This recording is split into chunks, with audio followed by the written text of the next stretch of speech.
یعنی ایک کرسی لے آئیے گا.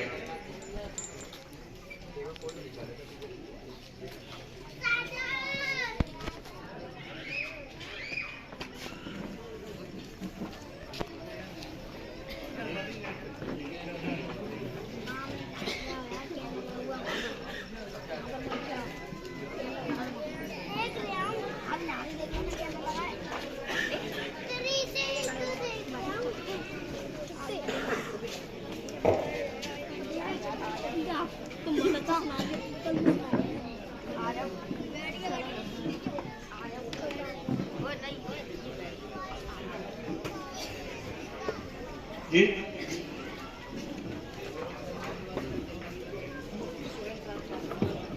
حضرت مولانا مفتی سہیل صاحب آپ کے سامنے پیش ہے. یہ ہماری اور آپ کی خوش نصیبی ہے. ایسے معتبر شخصیت کا ہم دیدار کر رہے ہیں. کہاں یہ لمحے ملتے ہیں. بہت معتبر لمحات ہیں. ہم خوش نصیب ہیں. ہم اور آپ کے ایسے ہستی ایسے لوگ آپ کے سامنے پیش خدمت ہیں.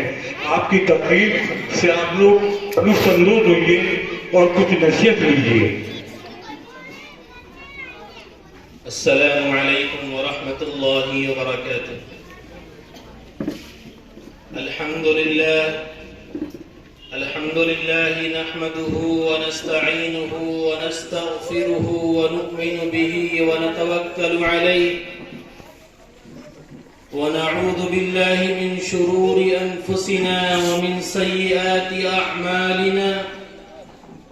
من يهده الله فلا مضل له ومن يضلله فلا هادي له. ونشهد أن لا إله إلا الله وحده لا شريك له ونشهد أن سيدنا ومولانا محمدا عبده ورسوله صلى الله تعالى عليه وعلى آله وأصحابه وأهل بيته أجمعين. أما بعد فأعوذ بالله من الشيطان الرجيم. بسم الله الرحمن الرحيم. إنا نحن نزلنا الذكر وإنا له لحافظون. وقال النبي صلى الله عليه وسلم خيركم من تعلم القرآن وعلمه. قابل قدر قابل احترام حضرات علماء اکرام اور بہت ہی قابل قدر میرے محترم دوستوں، بھائیوں، عزیزوں، بزرگوں اور بڑی امیدوں سے وابستہ پردے میں بیٹھی میری ماؤں اور بہنوں، دوستوں، آپ نے اپنے اس علاقے میں جو یہ مدرسہ چل رہا ہے، اس مدرسے میں بچوں نے جو پروگرام پیش کیا ہے، یہ پروگرام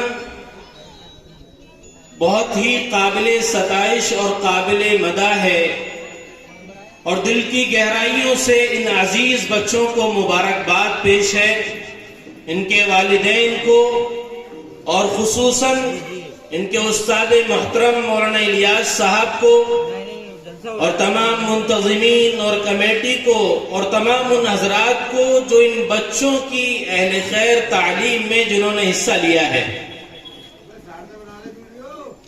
دوستو، یہ جو محنت چل رہی ہے، یہ محنت اس بات کی ہے کہ قرآن کی تعلیم زندہ ہو، قرآن زندہ ہو.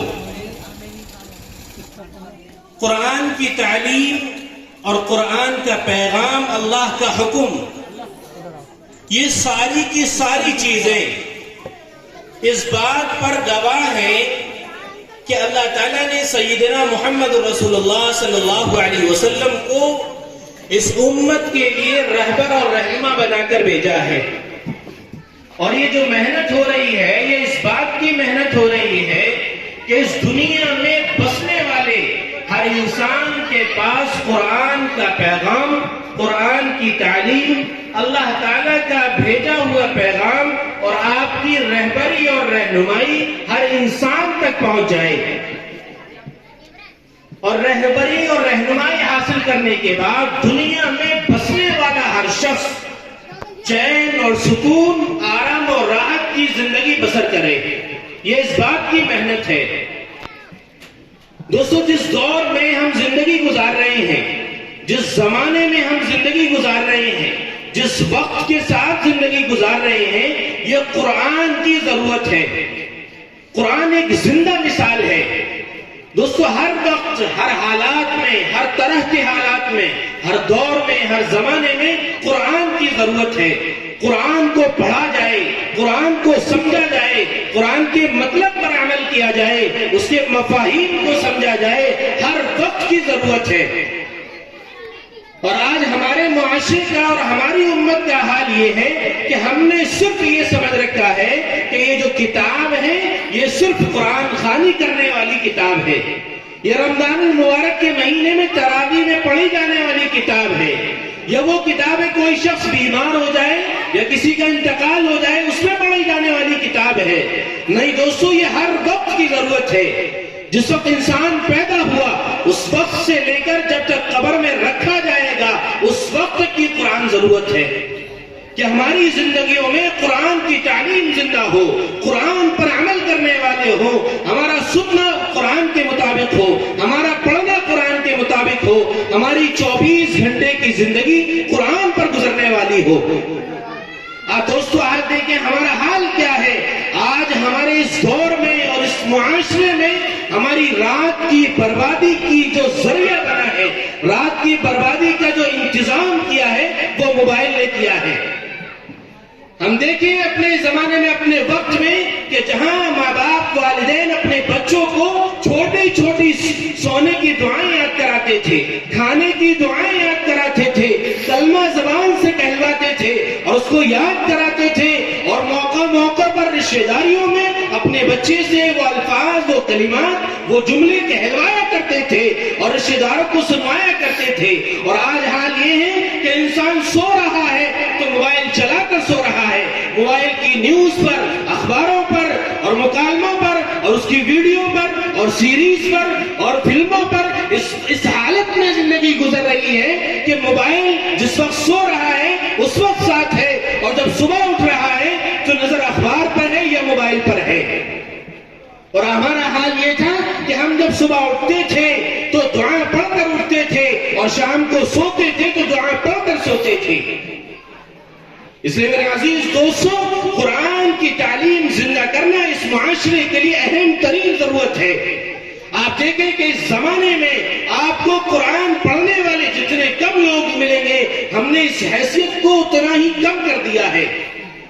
ہم نے صرف اس کو یہ سمجھا ہے کہ ہاں بچہ ٹھیک ہے، کمزور ہے تو مدرسے میں بھیج دو، اچھا سمجھدار ہے تو بہترین کالج میں، اسکول میں اس کا ایڈمیشن کرایا جائے۔ آپ کو انگلش بولنے والے، انگلش پڑھنے والے، انگلش سکھانے والے، انگلش سیکھنے والے اور سبجیکٹ میں آپ بہترین سبجیکٹ کے ماہر اور اسکول کی تعلیم دینے والے، ہائی اسکول اور انٹر کی پڑھائی کرنے اور کروانے والے اور بہترین ایگزام دلانے اور دینے والے ساروں لوگ مل جائیں گے۔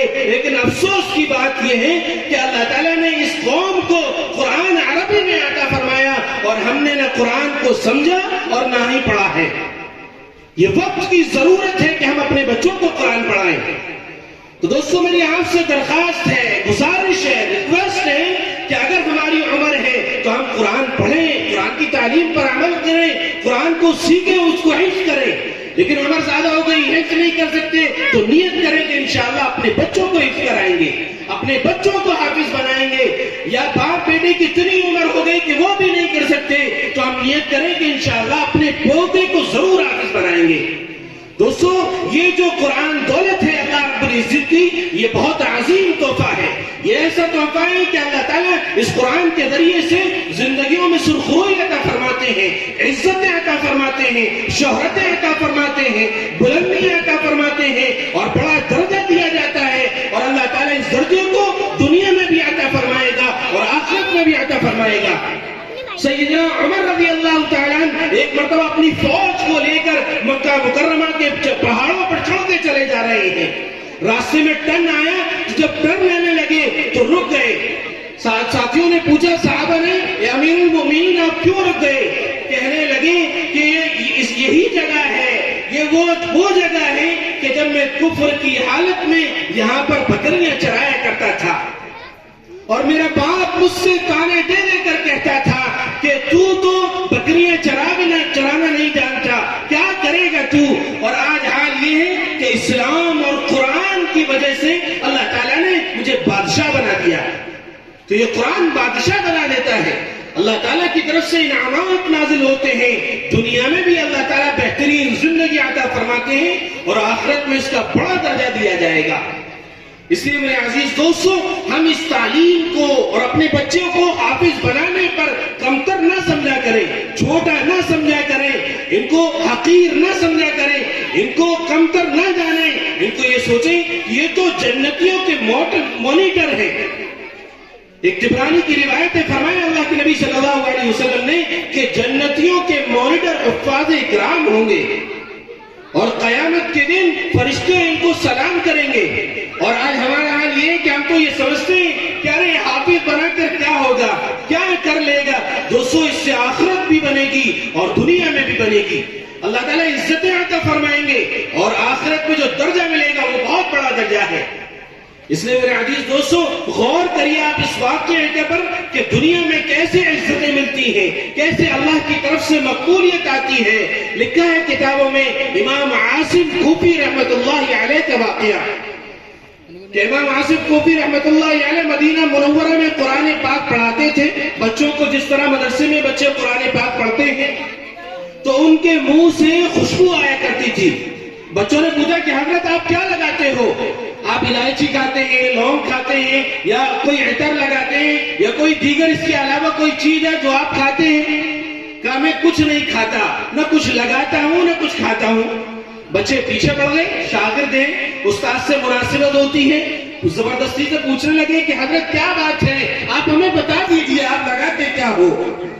جب بچوں نے بہت زیادہ اصرار کیا، نہیں مانے، تو امام عاصم کوفی رحمت اللہ علیہ نے کہا کہ ایک مرتبہ مجھے پیارے حبیب سرکار دو عالم صلی اللہ علیہ وسلم کی زیارت ہوئی اور اللہ کے نبی صلی اللہ علیہ وسلم نے فرمایا اے عاصم تم مدینہ منورہ میں قرآن پاک پڑھاتے ہو، قرآن پاک بچوں کو سکھاتے ہو، دینی تعلیم دیتے ہو، آؤ میں تمہارے لبوں کو بوسہ دوں.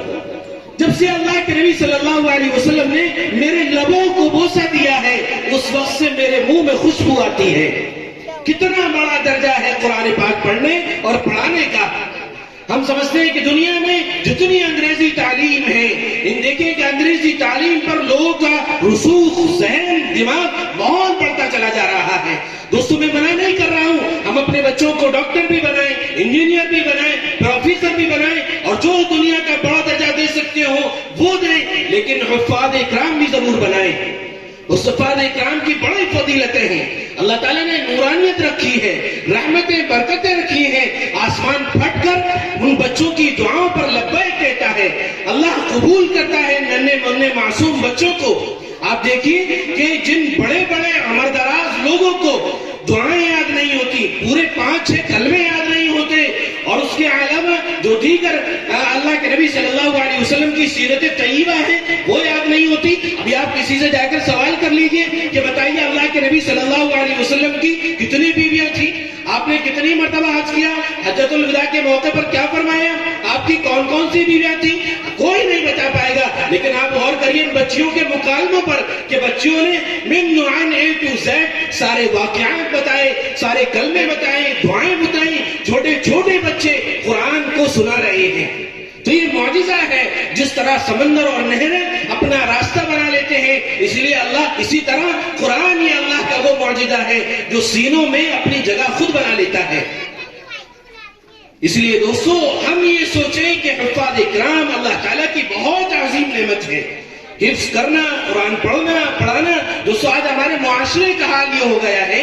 ابھی کچھ دن پہلے ایک میرے مدرسے میں ایک نئے بچے کا ایڈمیشن ہوا.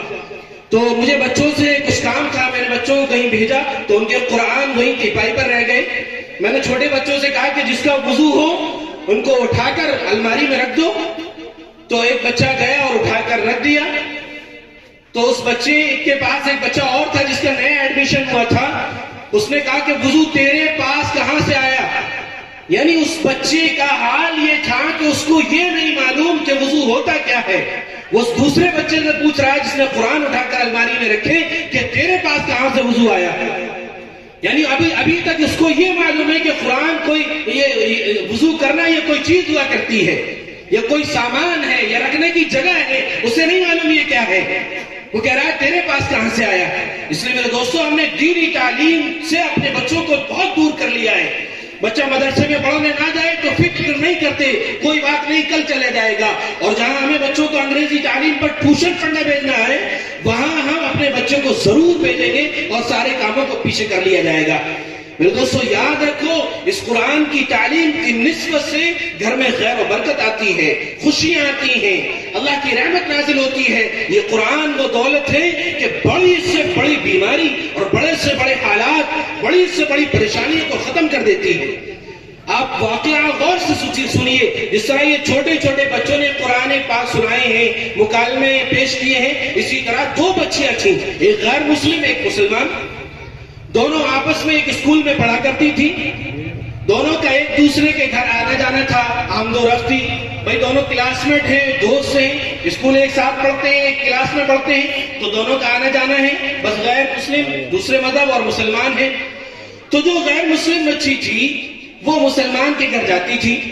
تو مسلمان بچی کی ماں اپنے گھروں پر محلے کے چند بچوں کو بلا کر قرآن پاک پڑھایا کرتی تھی, قرآن کی تعلیم دیا کرتی تھی, ان کو دعائیں پڑھانا, دعائیں سکھانا.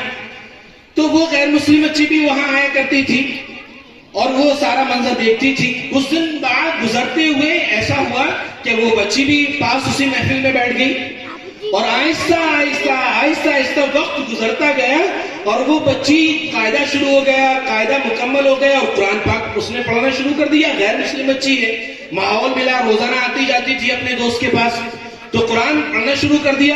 ایک وقت وہ آیا کہ اس کا قرآن ناظرہ مکمل ہو گیا اور اللہ تعالیٰ نے اسے یہ توفیق عطا فرمائی اس غیر مسلم بچی کو کہ وہ حفظ قرآن کی دولت سے مالا مال ہو گئی. اللہ نے اسے حافظ بنا دیا. اب جو حافظ بن گئی, بڑی بھی ہو گئی, سمجھدار ہو گئی, تو اپنے گھر پر اس نے کبھی تذکرہ نہیں کیا. تو اس کی جو کلاس میٹ تھی, جو سہیلی تھی اس کی, اس سے کہا کہ میں تو حافظ بھی ہو گئی ہوں, اب میں کیا کروں. اگر گھر والوں کو بتایا وہ بہت مشدد ہیں, اتنے مشدد ہیں کہ وہ مجھے ماریں گے اور نہ جانے میرا کیا حال کریں گے. وقت گزرتا گیا, خاموشی کے ساتھ چپکے سے وقت گزر رہا ہے. وہ بڑی ہو گئی, اب اس کی شادی ہونی ہے. تو ایک جگہ اس کی شادی ہو گئی اور جہاں شادی طے ہوئی وہ لوگ بھی بڑے سخت قسم کے تھے, یعنی بالکل مسلمانوں کا نہ دیکھنا اور بہت نفرت سے اور بہت غلط انداز سے اور بڑی بدگمانیاں, برائیاں اور بہت ساری غلط سوچیں, یہ سب منظر تھا. تو بچی بڑی پریشان کہ اب میں کیا کروں. تو اس کی جو سہیلی تھی اس کی ماں سے کہا کہ اب میں کیا کروں, میرے لیے دعا کیجئے, کیا کروں. اللہ کی طرف سے تھا یہ سب کچھ مانگ رہا, کوئی راستہ نظر نہیں آیا اور اس کی شادی ہو گئی. وہ شادی ہو کر چلی گئی. اس کا شوہر ایک پروفیسر تھا, جاب کرنے والا تھا. تو وہ جب اس کے شوہر جاب کرنے کے لیے چلے جاتے, وہ اپنے گھر پر وہ قرآن پاک پڑھا کرتی, نمازوں کا اہتمام کرتی. ایک وقت گزر گیا. جب وقت گزرا تو وہ اللہ سے دعائیں مانگنے لگی کہ اللہ تو نے مجھے حفظ کی دولت سے مالا مال فرمایا, یہ ایسی عصمت نعمت تو نے مجھے عطا فرمائی, اے اللہ تو اب مجھے اس کے راستے بھی عطا فرما دے, آسان راستے مرحمت فرما دے. اس بچی نے دعا مانگی, دعا قبول ہوئی. ہوا یہ کہ اس کے شوہر کو تکلیف ہو گئی, بیماری ہو گئی. وہ جب دواخانے گیا تو ڈاکٹر نے ٹیسٹ لکھے کہ آپ چیک اپ کرا کے آئیے.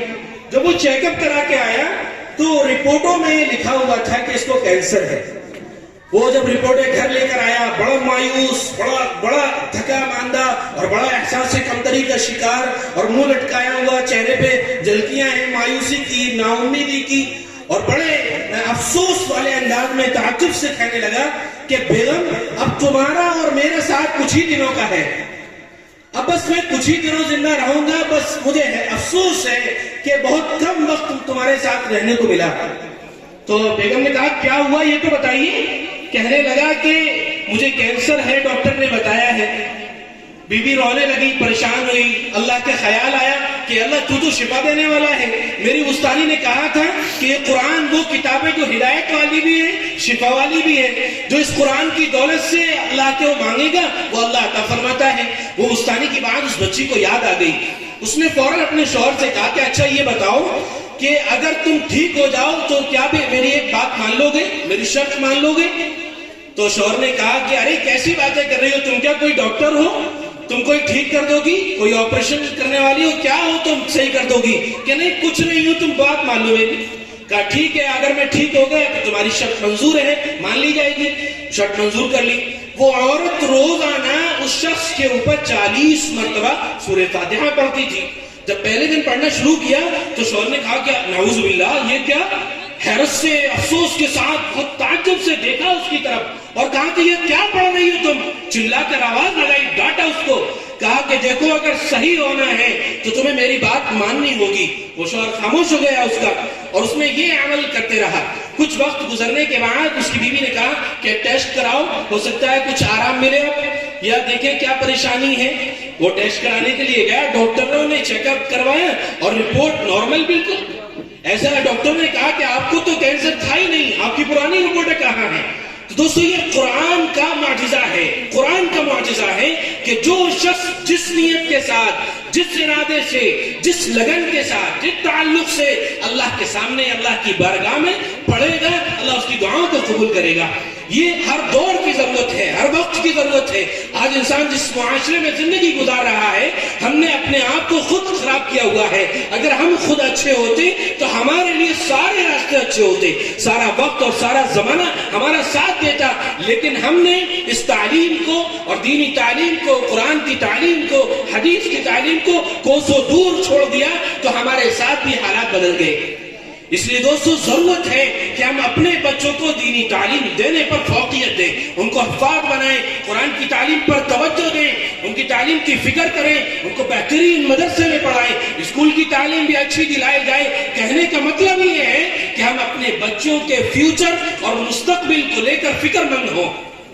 یہ نہ ہو کہ بس ہمارے کام کا وقت ہے, کام کی فکر ہے. نہیں, روزانہ کے شیڈول کو طے کیا جائے اور اپنے بچوں کے شیڈول میں یہ تیاری کی جائے کہ ہمارا بچہ کیا پڑھ رہا ہے, آج کیا پڑھ کر آیا, آج کیا سبجیکٹ تھا, کیا پارٹ تھا, اس کے پورے روزانہ کے سبجیکٹ کو تیار کیا جائے, اس کو چیک کیا جائے, اس کی نگرانی کی جائے.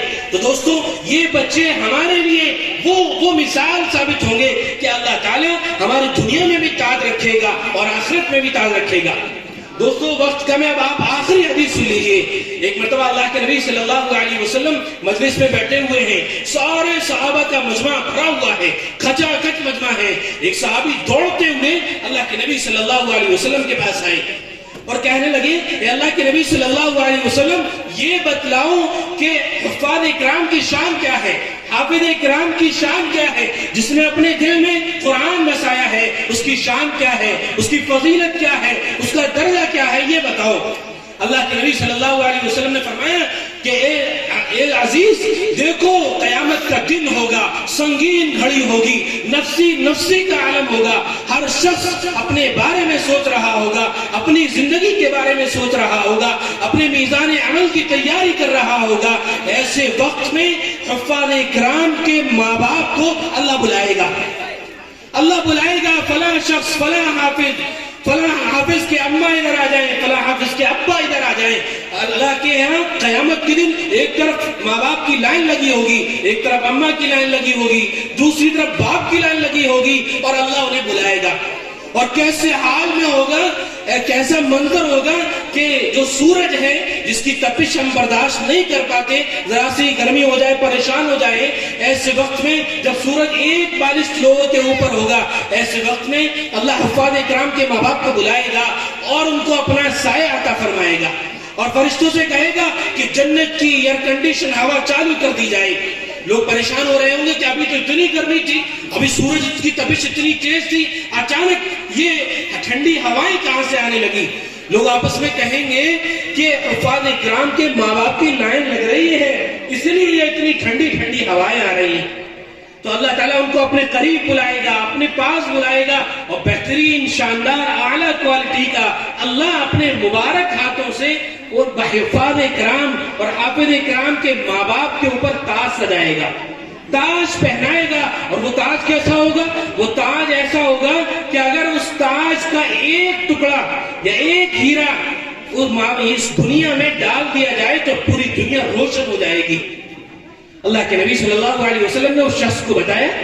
وہ شخص کہنے لگا کہ اللہ کے نبی صلی اللہ علیہ وسلم ما سألتک ھذا, میں نے آپ سے یہ نہیں پوچھا کہ ماں باپ کا کیا درجہ ہے, میں نے آپ سے یہ پوچھا ہے حفاظ کرام کی شان کیا ہے, حفاظ کرام کا درجہ کیا ہے, حفاظ کرام کا مرتبہ کیا ہے.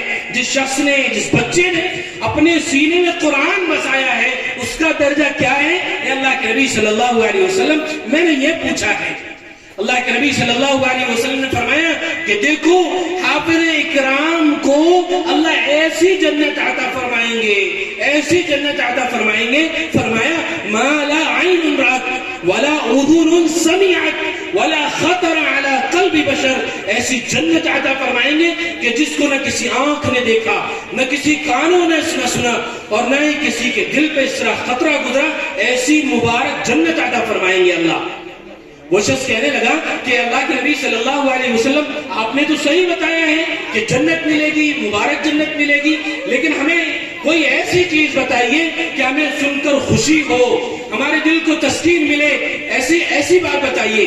اللہ کے نبی صلی اللہ علیہ وسلم نے فرمایا کہ دیکھو جو حفاظ کرام ہوں گے نا وہ کل قیامت کے دن اللہ کے سامنے حاضر ہوں گے. اللہ انہیں بلائے گا, اپنے قریب کرے گا اور کہے گا اقرا وارتقی ورتل کما کنت ترتل فی الدنیا, کہ تم قرآن پاک پڑھتے جاؤ اور سیڑھیاں چڑھتے جاؤ, جہاں تمہارا آخری جملہ ہوگا وہی تمہاری جنت ہے, جنت الفردوس ہے. یہ کہا جائے گا حفاظ کرام سے. تو جس طرح اس بچے نے من الجنت والناس پڑھا, اسی طرح اللہ کے سامنے قرآن پاک پڑھا جائے گا, اور قرآن پاک پڑھتے پڑھتے جہاں آخری جملہ, آخری آیت ہوگی وہی وہ جنت الفردوس میں پہنچ جائے گا. اور جب وہ جنت الفردوس میں پہنچا ہوگا تو فرشتوں کی لائن لگی ہوگی. اللہ کہے گا کہ میرے اس حفاظ کرام کو, میرے اس بندے کو تم سب لوگ مل کے سلام کرو.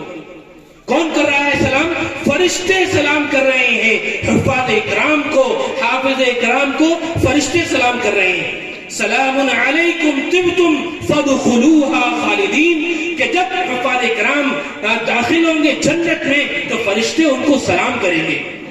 دنیا میں چاہے کوئی کمتر سمجھ لے, چھوٹا سمجھ لے اور بیکار سمجھ لے اور اس کو ٹھکرا دے, نظر انداز کر دے, لیکن آپ یاد رکھیے حفاظ کرام کو کل قیامت کے دن فرشتے سلام کریں گے. اور جب فرشتے سلام کر کے خاموش ہو جائیں گے تو جو فرشتے رہ جائیں گے اللہ انہیں روک دے گا, خاموش کر دے گا, اور یہ کہے گا چپ ہو جاؤ, خاموش ہو جاؤ. وہ حافظ کہے گا اے اللہ آپ نے تو ابھی سلام کرایا تھا, آپ کیوں چپ کر رہے ہیں؟ اللہ کہے گا میرے بندے تیرا پیدا کرنے والا خدا اب تجھے خود سلام کرے گا. یہ شان ہے حافظ کرام کی, یہ دولت ہے حفاظ کرام کی, یہ کمال ہے, یہ جمال ہے, یہ نعمت ہے حفاظ کرام کی کہ اللہ حافظ کرام کو خود سلام کرے گا. اور سلام کرنے کے بعد اللہ اس کو جنت میں لے جائیں گے اور جنتوں کی سیر کرائی جائے گی. اور ایک جگہ پر جب وہ شخص پہنچے گا تو وہ بالکنی نما ایک جگہ ہوگی, اور وہاں سے وہ جھانک کر دیکھے گا تو جہنمی اس میں سزک رہے ہوں گے, بلک رہے ہوں گے.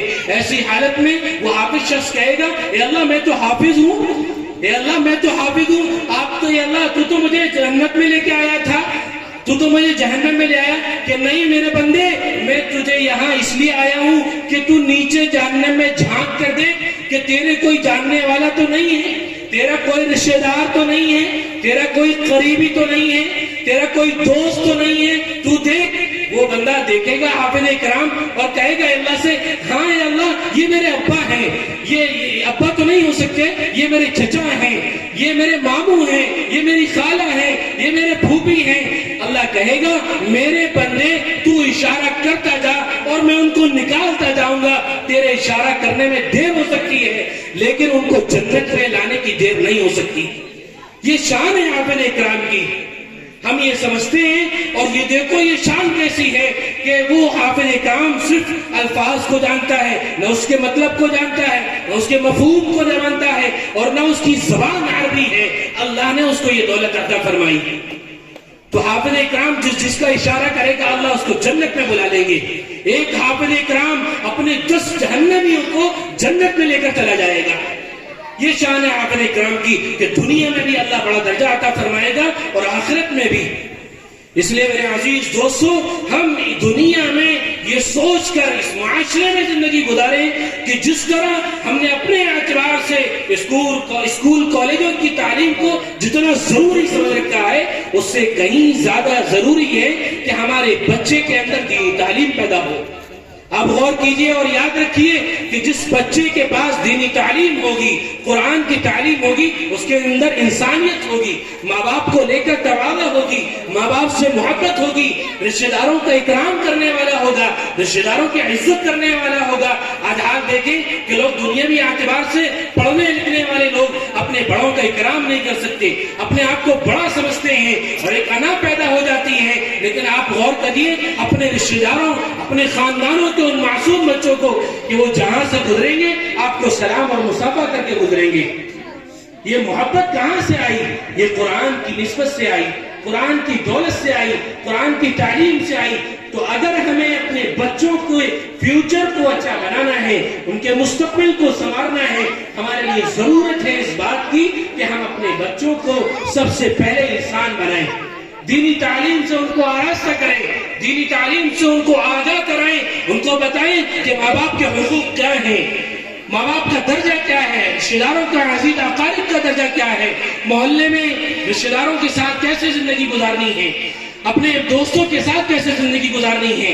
تو اگر ہم اپنے بچوں کے فیوچر کو بہترین بنانا چاہتے ہیں، ان کے مستقبل کو سنوارنا چاہتے ہیں، ان کو نیک بنانا چاہتے ہیں، اور یہ چاہتے ہیں کہ ہمارے مرنے کے بعد بھی ہماری نسلوں میں یہ چیز باقی رہے، تو ہم اپنی بچوں کے سینوں میں قرآن پاک کی تعلیم پیدا کریں، ان کو حافظ بنائیں، ان کو علماء کرام بنائیں، ان کو دین کی خاطر تیار کریں، دین کے لیے تیار کریں۔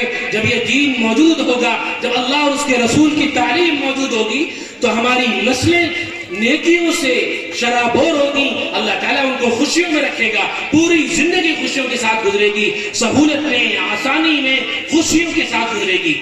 اللہ تعالیٰ رحمتوں برکتوں کا نزول فرمائے گا۔ اور اگر یہ نہیں ہوا، ہم نے دینی تعلیم نہیں دی، قرآن کی تعلیم نہیں دی، ان کو اس تعلیم سے آراستہ نہیں کیا، اور نہ ہی ان کو کلمہ سکھایا، اور صرف ایک دنیا کی حوث نے ہم کو جکڑ لیا اور پکڑ لیا، اور صرف ہمارے دل و دماغ پر دنیا کی تعلیم آراستہ رہی، اور ہم نے اس کو ہی شروع سے اپنے بچوں کے دل و دماغ میں رہا، تو دوستو کوئی گارنٹی نہیں ہے، کوئی ذمہ داری نہیں ہے کہ ہمارے مرنے کے بعد بھی یہ ہماری قبروں پر جا کر ایصال ثواب کریں گے، ہمارے لیے دعائیں کریں گے، قرآن پڑھ کر بخشیں گے، ہمارے لیے دعائیں کریں گے۔ دوستو انسان تو مر کے چلا جاتا ہے، چاہے جس درجے کا ہو اور جس درجے کی چاہے اس کی دولت ہو، لیکن جب وہ مر کے چلا جاتا ہے سب کچھ دنیا میں رہ جائے گا۔ لیکن اگر اس نے اپنے بچے کو حافظ بنایا ہے، دینی تعلیم دی ہے، قرآن اور حدیث کی تعلیم اس سے زندہ رکھی ہے، اور اس کو پڑھایا ہے، سکھایا ہے، بنایا ہے، تو وہ پھر بعد میں بھی اپنے ماں باپ کے لیے ایصال ثواب کرے گا۔ مرنے کے بعد تو انسان کا اکاؤنٹ کلوز ہو گیا، بند ہو گیا، لیکن جو اس کے ننے منے بچے ہیں، جو پڑھے لکھے بچے ہیں، جو قرآن پڑھنا جانتے ہیں، جو حافظ ہیں، وہ اپنے ماں باپ کے لیے ایصال ثواب کریں گے، روزانہ سورہ بقرہ پڑھیں گے، یاسین پڑھیں گے، جس موقع پہ قرآن پڑھا جائے گا وہ ہاتھ اٹھا کر اپنے ماں باپ کے لیے دعائیں کرے گا، اپنے ماں باپ کے لیے ایصال ثواب کرے گا۔ لیکن اگر ہم دنیا میں ہم نے ان کو آراستہ رکھا، دنیا کی محبت سے بھر دیا، تو وہ پھر ہمارے لیے ایصال ثواب کے لیے، ہماری نسلوں کے لیے پھر وہ خالی ہو جائیں گے، اور دنیا ان کو گھیر لے گی اور دنیا میں جکڑے رہیں گے۔ اس لیے دوستو نیت کر لو، پختہ ارادے کر لو، اور مضبوط ہو جاؤ کہ انشاءاللہ جس طرح مولانا نے اکیلے اتنی مدرسے کو لے کر اتنے بچے کو سکھایا ہے، پڑھایا ہے، بنایا ہے، حافظ کرام کی تعلیم دی ہے، اسی طرح مولانا کے پاس انشاءاللہ ہم بھی اپنے بچوں کو بھیجیں گے، جہاں کے رہنے والے لوگ ہیں، اپنے امام حضرات کے پاس، مسجدوں میں، علماء کرام کے پاس، مدارس میں ان کو اپنے بچوں کو بھیجیں گے اور قرآن کی تعلیم ان کو دیں گے۔ دیں گے بھائی سب انشاءاللہ. نیت کر لو. دیکھو اگر نیت کر لو گے تو سارے کام آسان ہو جائیں گے. اللہ تعالیٰ نیت پہ فیصلے فرما دے گا. ہم نے نیت کر لی, اللہ تعالیٰ راستہ بنائے گا, راستہ ہموار کرے گا. لیکن اگر یہ ہوا کہ ہم سن کر یہاں سے چلے گئے اور ہم نے یہ سوچا کہ ہاں ہم تو یہ روز سنتے رہتے ہیں, ہمارے دل پر اثر نہیں ہوا, ہم نے یہ نہیں سوچا کہ ہم اپنے مستقبل کو جس طرح تیار کر رہے ہیں, اپنے بچوں کے فیوچر کو جس طرح تیار کر رہے ہیں, اس میں ایک فیوچر ہمارے مرنے کے بعد کا بھی ہے, اور ہم دنیا میں جب تک باقی رہیں گے اس وقت کا بھی ہے. تو ضرورت ہے اس وقت کی. میں نے آپ کو بتایا کہ قرآن ہر دور کی ضرورت ہے, ہر وقت کی ضرورت ہے. اسی لیے ہم نیت کر لیں انشاءاللہ کہ اپنے بچوں کو ضرور حافظ بنائیں گے. اللہ تعالیٰ ہم لوگوں کو قرآن کی تعلیم پر عمل کرنے کی توفیق عطا فرمائے, قرآن کو زندہ رکھنے کی توفیق عطا فرمائے, قرآن کی تعلیم پر چلنے کی توفیق عطا فرمائے, اور ہم اپنے بچوں کو قرآن خوب پڑھائیں, خوب سکھائیں. اللہ تعالیٰ ہمارے لیے راستے بنائیں اور خوشیوں کے دروازے کھول دے. اور مبارکباد ہے اس تمام پروگرام کے منتظمین کو, کمیٹیوں کو, اور ان بچوں کے بہت بہت دل کی گہرائیوں سے اللہ جانتا ہے کہ ان کے پروگرام کو دیکھ کر کتنی خوشی ہوئی ہے. بہت بہت مبارکباد اور قابل ستائش ہے یہ بچے اور ان کے والدین. اللہ تعالیٰ ان کو رہبر اور رہنما بنائے مستقبل کا اور اس زمانے کا, اور ان کے والدین کو بھی خوب سرخ روئی عطا فرمائے اور ان سے بہت بڑا کام لے. اللہ تعالیٰ ان کو ایک دینی سطح پر بڑی جگہ پر کام کرنے کی توفیق عطا فرمائے. وآخر دعوانا الحمدللہ رب العالمین.